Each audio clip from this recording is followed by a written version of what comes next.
तुला भीती नाही का वाटत? ज्याच्या भीतीपोटी आपण आज जगायचं विसरतो त्या भविष्याची काळजी करायला मला नाही आवडत.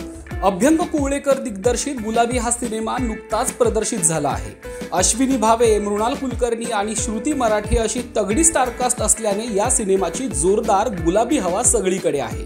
पण हा चित्रपट का पाहावा असा प्रश्न तुम्हाला पडला असेल तर त्याची 5 महत्त्वाची कारणं आम्ही तुम्हाला सांगणार आहोत. चला तर मग जाणून घेऊया का पाहावा गुलाबी. नात्यांची वीण घट्ट करणारी कथा. गुलाबी या चित्रपटाची कथा या सिनेमातील 3ही अभिनेत्रींच्या आयुष्यात गुलाबी क्षण घेऊन येते.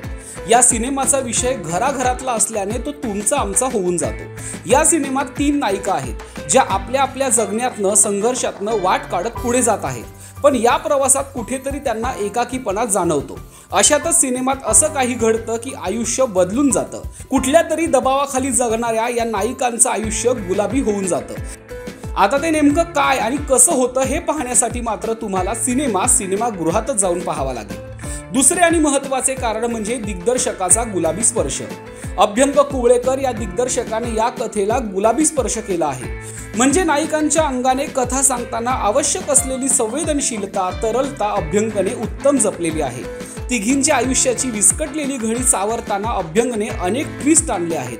यासाठी त्याने निवडलेले जयपूर हे लोकेशन देखील मार्मिक ठरले आहे. एका गुलाबी शहरात 3 स्त्रियांचे आयुष्य कसे गुलाबी होते याचा प्रवास दिग्दर्शकाने उत्तम मांडला आहे. तसेच कथा कुठेही न रेंगाळत ठेवता उत्तम शेवट साधला आहे.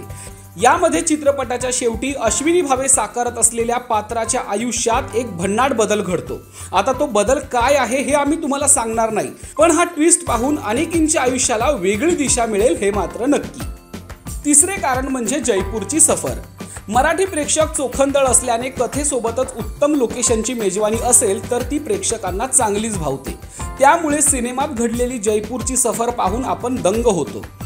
हवा महाल असो की पत्रिका गेट, सिनेमा पाहताना आपणही काही क्षण जयपूरची सफर करून येतो हे मात्र नक्की. शिवाय अश्विनी भावे, मृणाल कुलकर्णी आणि श्रुती मराठे यांनीही आपल्या व्यक्तिरेखेतून जयपूरची पुरेपूर मजा लुटल्याने सिनेमा पाहताना आपल्यालाही तितकाच आनंद मिळतो आणि निश्चितच जयपूर पाहण्याची ओढ लागते. चौथे कारण म्हणजे दमदार अभिनय. या सिनेमात सगळ्याच कलाकारांनी आपल्या भूमिका उत्तम पद्धतीने निभावल्या आहेत. मृणाल कुलकर्णी यांनी साकारलेली अविवाहित मधुरा, तिची घुसमट, एकाकीपण इतके तंतोतंत पकडले आहे की आपल्यालाही ते जाणवते. हे श्रुतीच्या बाबतीतही. श्रुतीने आजच्या फॉरवर्ड जगातील मुलीला उत्तम न्याय दिला आहे आणि अर्थात अश्विनी भावे नेहमीप्रमाणेच आपल्याला वेड लावून जातात. याशिवाय चित्रपटात सहाय्यक व्यक्तिरेखेत असलेला अभिनेता निखिल आर्या देखील भाव खाऊन जातो. चित्रपटात सुबोध भावे आणि मुग्धा गोडबोले यांची सस्पेन्स एंट्री आणि दमदार कामही आहे. आता ती एंट्री का आणि कशासाठी हे मात्र आम्ही देखील सस्पेन्सच ठेवत आहोत. याशिवाय ज्येष्ठ अभिनेत्री सुहास जोशी, अभिनेते प्रदीप वेलणकर यांनीही जोरदार बॅटिंग केली आहे. 5वे आणि महत्त्वाचे कारण म्हणजे आकर्षक वेशभूषा. आता तुम्ही म्हणाल वेशभूषा हे चित्रपट पाहण्याचं कारण असू शकतं का? तर हो, निश्चितच असू शकतं. गुलाबी हा चित्रपट गुलाबी वाटण्यामागे वेशभूषेचाही तितकाच मोठा वाटा आहे.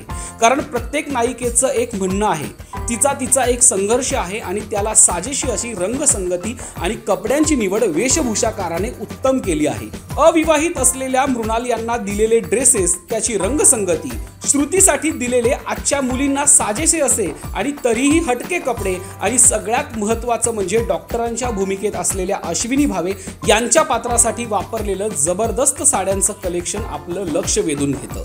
त्यामुळे गुलाबी हा सिनेमा प्रेक्षकांचं मनोरंजन करण्यात पुरेपूर यशस्वी ठरतो. त्यामुळे अभिनय, कथा, दिग्दर्शन या सगळ्याच बाबतीत गुलाबी हा सिनेमा प्रेक्षकांचं मनोरंजन करण्यात पुरेपूर यशस्वी ठरतो. म्हणून तुम्ही देखील हा सिनेमागृहातच जाऊन पाहायला हवा. लोकमत फिल्मीकडून गुलाबी या सिनेमाला खूप खूप शुभेच्छा. मी तुम्हाला आत्ताच सांगते, आज आपल्याला ना टल्ली व्हायचंय. टल्ली म्हणजे काय? टल्ली